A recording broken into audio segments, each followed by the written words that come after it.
গতকাল সন্ধেবেলা একটা বড় আপডেট সবার সামনে হয়তো এসছে। এবার হ্যারি ব্রুককে নিতে চাইছে নাইট রাইডার্স ম্যানেজমেন্ট। কিন্তু হঠাৎ হ্যারি ব্রুকের দিকে নাইট রাইডার্সের নজর কেন গেল? এতদিন তো এই কেকেআর ক্যাপ্টেন্সির লড়াইটা চলছিল হার্দিক পান্ডিয়া, শ্রেয়াস আইয়ার আর রাহানের মধ্যে। এবার হঠাৎ হ্যারি ব্রুক কেন? বলে দিচ্ছি তোমাদের। কারণ হ্যারি ব্রুক, যে কিনা ইংল্যান্ডের, তোমরা দেখেছো যে টি-20-তে দারুণ ব্যাটিং করেছে। টিম ইন্ডিয়াকে একাই দুটো ম্যাচ সে হারিয়েছে। এছাড়াও তার ক্যাপ্টেন্সিও দারুণ ছিল।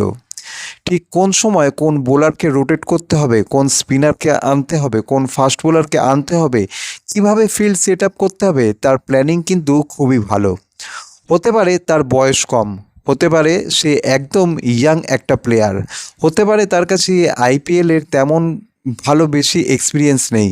সে কিন্তু এই মুহূর্তে আইপিএল 2023-24-এই খেলেছিল, তাও হায়দ্রাবাদের হয়ে।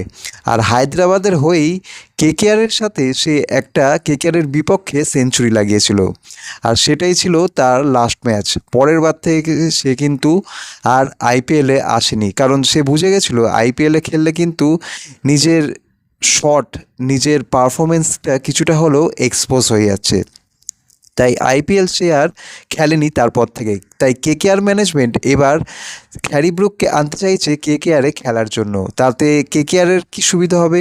কেকেআর একটা ভালো ক্যাপ্টেন পেয়ে যাবে, ভালো মিডল অর্ডার 3 নম্বর 4 নম্বর ব্যাটসম্যান পেয়ে যাবে, তার সাথে সাথে ভালো ফিল্ড সেট আপ, ভালো অ্যাগ্রেসিভ শট তার কাছে তো রয়েছেই।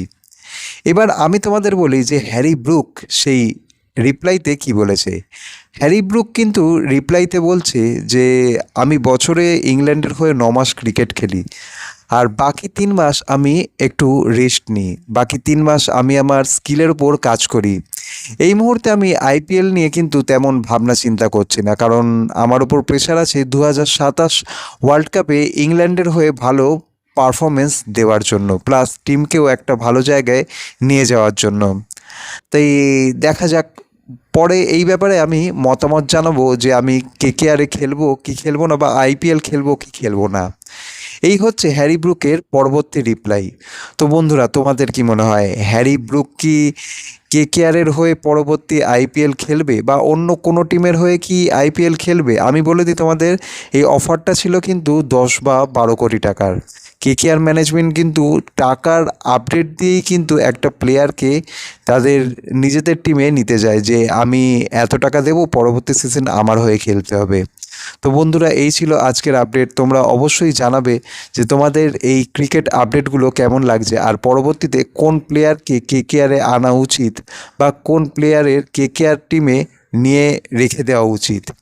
অবশ্যই এই ধরনের আপডেট পেতে চ্যানেলটাকে সাবস্ক্রাইব করো, ভিডিওটাকে লাইক করো, আর সবার সাথে শেয়ার করো। দেখা হচ্ছে কেকেআরেরই অন্য টপিকের আরেকটি ভিডিও নিয়ে। আজকের মতো গুড বাই।